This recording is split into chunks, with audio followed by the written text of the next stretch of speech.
এই দেখুন বন্ধুরা, আজ সকালে আমি দুধ গরম করতে গিয়ে এই দেখুন দুধটা এরকম ছানা ছানা হয়ে গেছে, দুধটা ফেটে গেছে। তো ভাবলাম এটা ফেলে দেবো কেন, এটা তো দাম দিয়ে কেনা, তাহলে এটা থেকেই কিছু আমি একটা বানিয়ে নিই। তো এই দেখুন ওই ফেটে যাওয়া দুধ থেকে আমি এরকম একটা দারুণ টেস্টি খাবার বানিয়ে নিয়েছি।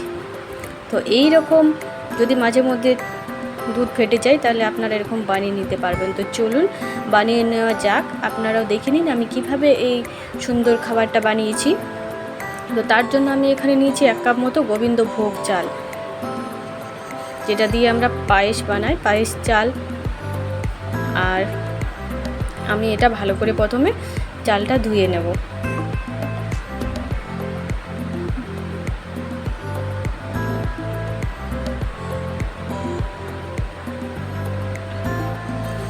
আর গ্যাসের উনুনে আমি একটা কড়াই চাপিয়ে দিয়েছি, আর তাতে দিয়ে দেব আমি 1 মগ মতো জল।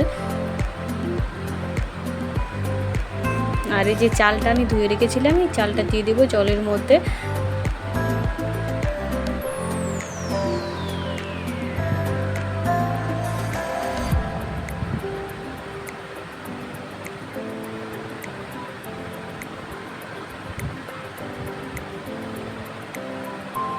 আর একটু নাড়াচাড়া করে দেব, আর এটা আমি ছেড়ে দেব সেদ্ধ হওয়ার জন্য। এই দেখুন জলটা টেনে নিয়েছে, আর আমার চালটাও সিদ্ধ হয়ে গেছে অনেকটা।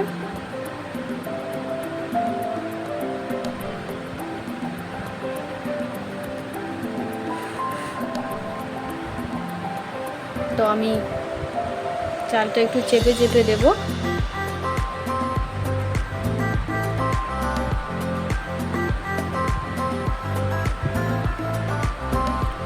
এরপর দিয়ে দেবো ফেটে যাওয়া দুধটা। দাম দিয়ে কেনা কিছু জিনিস ফেলতে খুবই মায়া লাগে, তো তখন মনে হয় এই জিনিসটা দিয়ে যদি কিছু বানানো যেত, খাওয়া যেত। তো একটু ভেবে দেখলাম যে কি বানানো যাক। তো আমার মাথায় এলো এই বুদ্ধিটা, তখন আমি এটাই বানিয়ে নিলাম। তো এই ফেটে যাওয়া দুধটা দিয়ে আমি আবারও ভালো করে নাড়াচাড়া করে নেব। আর একটা সুন্দর ফ্লেভারের জন্য আমি এখানে 2টো এলাচ থেতো করে দিয়ে দিলাম।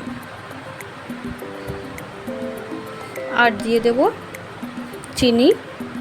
চিনিটা আপনাদের টেস্ট অনুযায়ী, যে একটু বেশি মিষ্টি খেতে পছন্দ করবেন তারা একটু বেশি করে মিষ্টি দেবেন, আর যারা কম মিষ্টি খেতে চান তারা একটু কম করে চিনিটা দেবেন।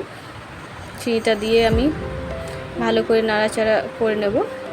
চিনিটা যেহেতু গলে গেলে এটা একটু জল জল হয়ে যাবে, তার জন্য আবারও আমি গ্যাসের উনুনটা বাড়িয়ে কিছুক্ষণ ভালো করে নাড়াচাড়া করে নেব।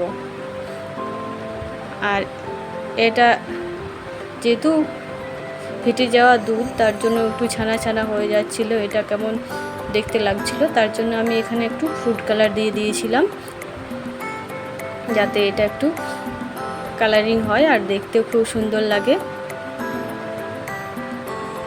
এখানে আমি ইয়েলো কালারটা দিয়েছিলাম।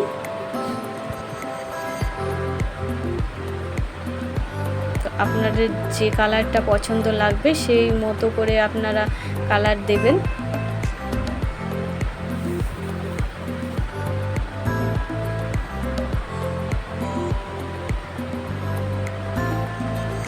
এরকম এটার অনেকটা শুকনো হয়ে এসেছে। এরপর এটা আমি গ্যাসের উনুনটা বন্ধ করে নামিয়ে নেব।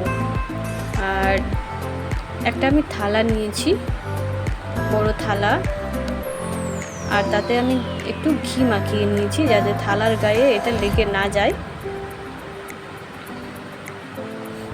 এখানে চাইলে আপনারা বাটার পেপার দিতে পারেন, তো আমার বাটার পেপার নেই, সেহেতু আমি একটু ঘি ব্রাশ করে নিয়েছি।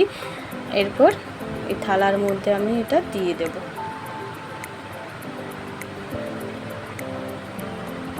এটা যেহেতু গরম, একটু নরম আছে, এটা ঠান্ডা হয়ে গেলে এটা শক্ত হয়ে যাবে। তো এই থালার মধ্যে চারদিকটা আমি ভালো করে ছড়িয়ে দেব।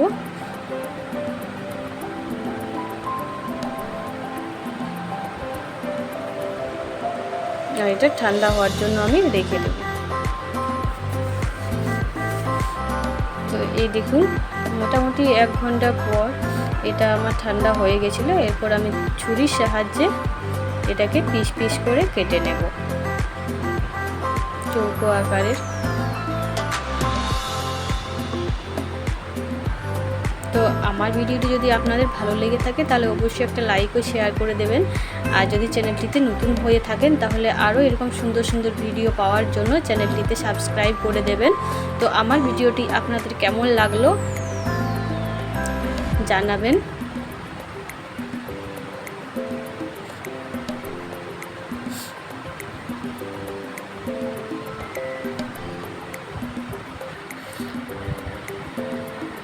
এই দেখুন আমি আপনাদেরকে একটা তুলে দেখিয়ে দিচ্ছি। এই দেখুন এরকম হয়েছে। তো এটা খেয়ে কেউ তো বলতেই পারলো না যে এটা ফেটে যাওয়া দুধ দিয়ে আমি বানিয়েছিলাম। খেতে কিন্তু দারুণ স্বাদের হয়েছিল, অসম্ভব টেস্ট। কেউ বুঝতেই পারলো না এক মুহূর্তের জন্য। সবাই তো খুবই প্রশংসা করছিল, দারুণ হয়েছে। তো এই দেখুন আমি একটা প্লেটের মধ্যে এগুলো তুলে নিয়েছি।